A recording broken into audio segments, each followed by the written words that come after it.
بسم الله الرحمن الرحيم. الحمد لله رب العالمين، والصلاة والسلام على سيد الأنبياء والمرسلين نبينا محمد وعلى آله وصحبه أجمعين. إخواني وأخواتي في الله، نحن نعيش في زمان صعب، في زمان الامتحان والابتلاء للأمة الإسلامية، ظلم وقهر وسفك دماء وذل وأهانة. فما هي الأسباب؟ الجواب واضح: تركنا دين الله، تخلينا عن شريعة النبي صلى الله عليه وسلم، وأعرضنا عن الجهاد في سبيل الله.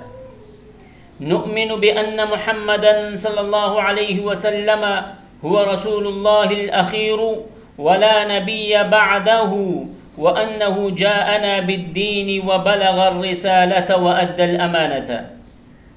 فالعمل بهذا الدين وتبليغه للآخرين هو واجب على كل مسلم.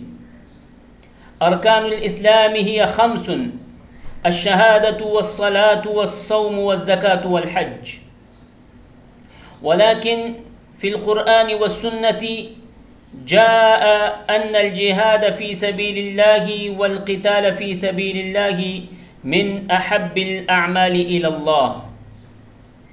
وقد شارك رسول الله صلى الله عليه وسلم في 27 غزوة بنفسه الزكية، وكان قائدا ومجاهدا في سبيل الله.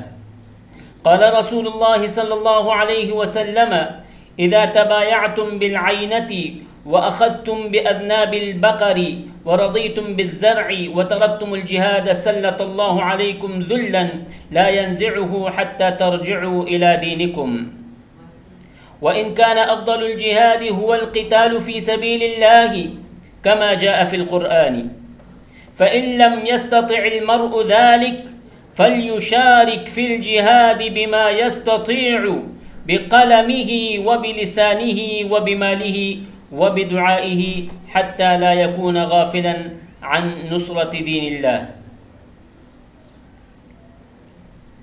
واليوم نرى المسلمين في كل مكان يذبحون ويقتلون ويهانون، في فلسطين وفي غزة وفي كشمير وفي سوريا وفي كثير من البلاد. لماذا؟ لأننا تركنا الجهاد وتخلينا عن غيرة الإسلام. إخواني في الله، هذا الوقت هو وقت الرجوع إلى الله والعمل لنصرة هذا الدين. وأوجه كلامي خصوصا إلى العرب الذين عرفوا بالشجاعة والكرامة: أين غيرتكم؟ أين نصرتكم لإخوانكم في غزة وفلسطين؟ إن نصرتموهم اليوم فستكونون من المفلحين يوم القيامة، وإن تخليتم فالله غني عنكم.